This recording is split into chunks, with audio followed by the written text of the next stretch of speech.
Assalamualaikum warahmatullahi wabarakatuh.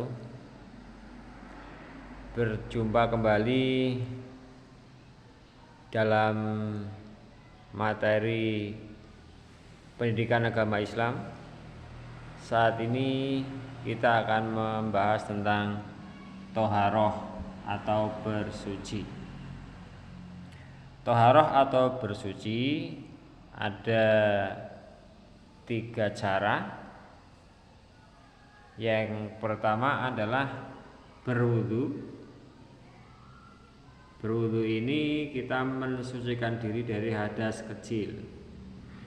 Yang kedua, mandi besar ya. Bersuci dari hadas besar.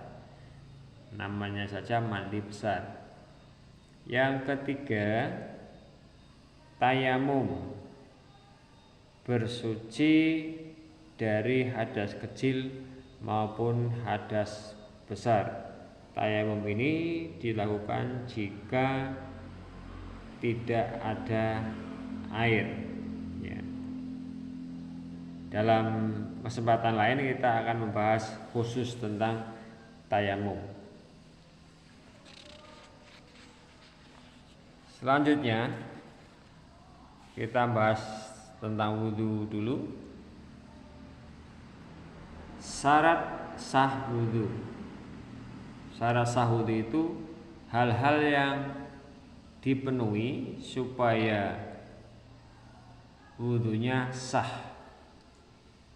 Yang pertama adalah Islam. Yang kedua tamyiz atau mumayyiz atau anak sudah cukup umur, sudah mengetahui mana yang baik, mana yang buruk. Yang ketiga, suci dari haid dan nifas. Ini khusus untuk anak perempuan.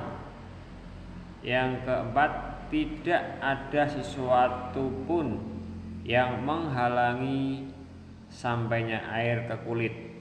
Ya, tidak ada penghalang air sampai ke kulit ya. Kalau ada cat, ada lem, ada sulasi yang nempel di anggota wudu, maka harus dihilangkan terlebih dahulu supaya airnya bisa langsung ke kulit. Yang kelima, menggunakan air yang suci dan mensucikan.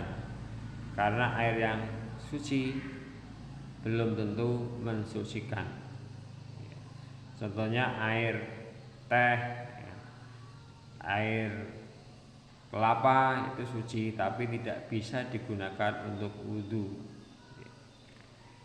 Selanjutnya kita bahas rukun wudu. Rukun itu adalah hal-hal yang harus dipenuhi, dilakukan saat wudu dikerjakan. Kalau ditinggal satu saja maka wudunya tidak sah atau batal. Adapun rukun wudu ada 6, maka tidak boleh kurang ini 6 ini. Yang pertama niat, yang kedua membasuh muka, yang ketiga membasuh kedua tangan sampai siku, melewati siku ya. Yang keempat mengusap, itu kurang P itu, mengusap sebagian kepala. Kemudian membasuh kedua kaki sampai mata kaki. Yang ke-6 atau terakhir tertib. Tertib itu dari nomor 1 sampai nomor 5 tidak dibolak-balik. Yang pertama niat, membasuh muka, membasuh kedua tangan, mengusap sebagian kepala, membasuh kedua kaki sampai mata kaki. Ini harus urut. Ya, tertib itu urut. Selanjutnya sunah wudu. Ya. Sunah wudu. Ya. Ada 11 di situ. Ya. Sunah wudu itu kalau dilakukan akan menambah pahalanya wudu, kalau ditinggal tidak membatalkan wudhu. Ya. Yang pertama membaca basmalah, ya tentu gampang ya membaca basmalah. Yang kedua membasuh telapak tangan, ya, dibasuh dulu sebelum mengusap kepala, mengusap muka, ya membasuh muka maksud saya, dan mengerjakan kegiatan wudhu yang lain. Itu yang pertama, telapak tangan kita dibasuh dulu, ya, digosok-gosok. Yang ketiga berkumur. Yang keempat membasuh lubang hidung, ya, membasuh lubang hidung. Yang kelima membasuh luar telinga, artinya tidak sampai ke dalam, ya, nanti malah bahaya, ya. Luar telinga, ya, telinga bagian luar maksudnya. Yang keenam melakukan gerakan wudhu sebanyak 3 kali.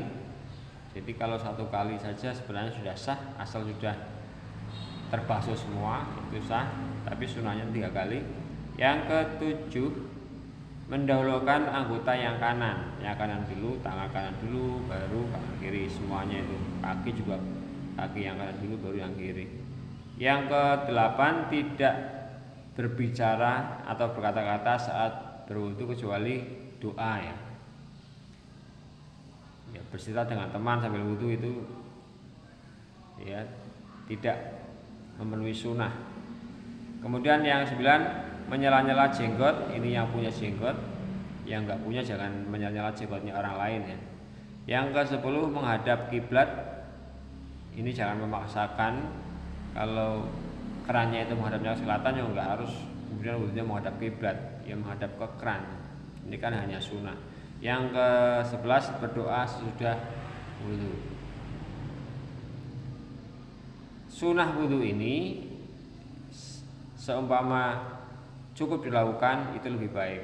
Tapi kalau dipaksakan kemudian justru yang rukun ditinggal, itu menjadi tidak baik. Kalau air cukup hanya untuk mengerjakan rukun wudhu karena airnya mungkin pas sedikit, ya, hanya di ember misalnya yang dilubangi itu, kamu membasuh telapak tangan sampai lama sekali, berkumur sampai lama, kemudian airnya malah yang untuk rukun tidak terpenuhi, itu justru salah, ya.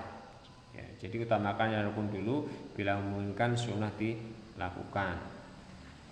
Selanjutnya yang membatalkan wudhu, yang pertama keluarnya sesuatu dari 2 jalan. Nah, paham ya, jalan yang depan maupun jalan belakang. Sesuatu itu bisa air, ya, bisa angin dan sebagainya. Kemudian tidur, ya, tidur dalam keadaan nyenyak, maksudnya tidur yang sampai hilang hilang kesadaran. Kalau tidur hanya rebahan nonton TV, yo enggak. Atau tidur sambil duduk juga enggak, ya. Kemudian hilang akal ini bisa karena mabuk atau karena penyakit, ya, gila misalnya, ini bakal wudhu. Kemudian bersentuhan kulit lawan jenis tanpa penghalang, ya, yang bukan mahram atau muhrim. Kalau kakak adik enggak apa-apa, ya, atau bapak sama anak perempuannya juga tidak apa-apa, anak laki-laki sama ibunya juga tidak apa-apa. Yang selanjutnya seperti biasa ada uji kompetensi, dibuat di buku catatan, ya. Yang pertama jelaskan yang dimaksud dengan rukun wudhu, tadi sudah saya sampaikan. Yang kedua jelaskan yang dimaksud dengan sunnah wudhu, juga saya sudah sampaikan kontennya. Bukan menyebutkan sunnah wudhu itu apa saja sebagainya, bukan. Yang nomor 2 dan nomor 1 itu, ya. Baru yang nomor 3 sebutkan yang termasuk rukun wudhu, yang tadi ada 6. Kemudian sebutkan yang termasuk sunnah wudhu, tadi ada 11. Kamu diisi di buku catatan. Terima kasih, semoga bermanfaat. Assalamualaikum warahmatullahi wabarakatuh.